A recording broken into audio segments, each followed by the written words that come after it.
മറ്റൊരു വാർത്തയിലേക്ക് പോകുമ്പോൾ ചണ്ഡീഗഡിന്റെ ഭരണ നിയന്ത്രണം പൂർണ്ണമായി ഏറ്റെടുക്കാനുള്ള കേന്ദ്ര നീക്കത്തിൽ വിവാദം. ചണ്ഡീഗഡിന്റെ ഭരണത്തിന് ലഫ്റ്റനന്റ് ഗവർണറെ ചുമതലപ്പെടുത്തി നേരിട്ട് നിയന്ത്രിക്കാനുള്ള ഭരണഘടനാ ഭേദഗതി ബിൽ പാർലമെന്റിന്റെ ശൈത്യകാല സമ്മേളനത്തിന്റെ അജണ്ടയിൽ ഉൾപ്പെടുത്തി.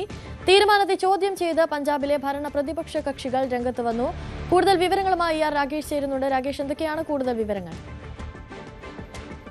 അനുശ്രീ, പാർലമെന്റിന്റെ ശൈത്യകാല സമ്മേളനം ആരംഭിക്കാനിരിക്കുകയാണ്. ഈ ഘട്ടത്തിലാണ് ചണ്ഡീഗഡിൽ കൂടുതൽ നിയന്ത്രണങ്ങൾ കൊണ്ടുവരാനുള്ള അല്ലെങ്കിൽ കൂടുതൽ കേന്ദ്രം പിടിമുറുക്കാനുള്ള ശ്രമങ്ങൾ നടക്കുന്നത്. ഇത് വലിയ പ്രതിഷേധങ്ങൾക്കും ഇപ്പോൾ വഴിവെച്ചിരിക്കുകയാണ്. കാരണം പഞ്ചാബും ഹരിയാനയും പുതിയ സംസ്ഥാനങ്ങളായി മാറുന്നത് 1966-ലാണ്.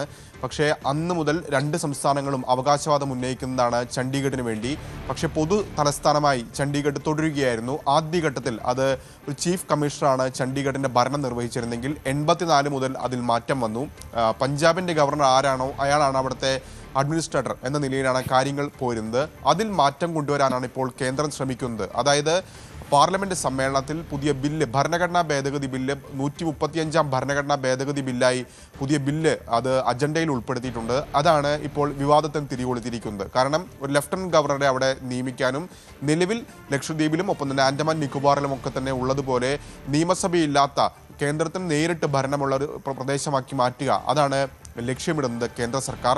ഇതിനെ ചോദ്യം ചെയ്തുകൊണ്ട് ഈ ഘട്ടത്തിൽ പഞ്ചാബിലെ രാഷ്ട്രീയ കക്ഷികൾ ഒന്നടങ്കം രംഗത്ത് വന്നിട്ടുണ്ട്. പ്രത്യേകിച്ച് പഞ്ചാബിന് ചണ്ഡീഗഡിനുള്ള അവകാശവാദം അത് ഇല്ലായ്മ ചെയ്യാനുള്ള നീക്കമാണ് ഇപ്പോൾ കേന്ദ്രത്തിൻ്റെ ഭാഗത്ത് നടക്കുന്നതെന്ന ആരോപണമാണ് എല്ലാ കക്ഷികളും. ആം ആദ്മി പാർട്ടി രംഗത്തെത്തി കഴിഞ്ഞു. പഞ്ചാബിലെ ഭരണകക്ഷിയാണ്, മുഖ്യ പ്രതിപക്ഷമാണ് കോൺഗ്രസും ഇതിനെ ചോദ്യം ചെയ്തുകൊണ്ട് രംഗത്ത് വന്നിട്ടുണ്ട്. ശിരോമണി അകാലിദളും ഇതിനെതിരെ രംഗത്ത് വന്നിരിക്കുകയാണ്. ഏതായാലും വലിയ പ്രതിഷേധത്തിലേക്ക് കാര്യങ്ങൾ പോകും എന്ന കാര്യത്തിൽ സംശയമില്ല. പ്രത്യേകിച്ച് പലപ്പോഴായി പഞ്ചാബ് അവരുടെ അവകാശം ചണ്ഡീഗഡിന് മേൽ ഉന്നയിക്കുന്നതാണ്. അതിനിടയിലാണ് ഇപ്പോൾ പുതിയ ബില്ല് കൊണ്ടുവരാനുള്ള കേന്ദ്രത്തിന്റെ നീക്കം നടക്കുന്നത്. സ്വാഭാവികമായും ഇന്ന് കൂടുതൽ പ്രതികരണങ്ങൾ ഉണ്ടായേക്കും.